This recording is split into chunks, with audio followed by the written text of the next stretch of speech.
At open house this weekend, I was talking with a realtor, and she was telling me all about the rental market here in Brevard County. She says the most affordable things you can find are 400 square foot studios. And right now, that's going to cost you about $900 a month. And she said, "You know who's flocking to those units?" I said, "No, who?" She says, "Senior citizens who are on a fixed income, who don't have much money to spend at all." And we started to get super sad. We're like, we cannot have future generations living like this. And we thought, well, what are some things that they could do so they wouldn't have to live like this?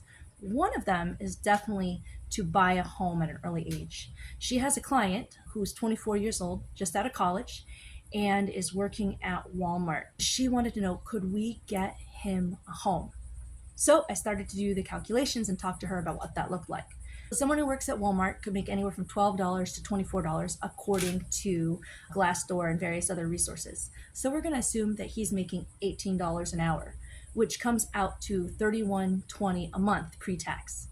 Now, quick and easy calculations of how much he could afford is he could afford at maximum 50% of that as his mortgage payment, which includes principal, interest, taxes, insurance, and homeowners association if applicable. So that would be $1,560 a month. But let's also assume that he has a car payment. So we're going to have to deduct any debts that he has. So we'll say he has a car payment of $350 a month, which brings him down to $1,210 that he could afford per month. Well, let's see what a house costs. So this agent actually has a really affordable listing at $134,000 in Cocoa, Florida. It has 2 bedrooms and 1 bathroom, 800 square feet. And right now, with the offers that we have available through Momentum Mortgage, we have 1% down loan options for first-time homebuyers who are at or below 80% of the area median income. Here in Brevard County, the area median income is $100,000. So if someone makes $80,000 or less, they can qualify for 1% down.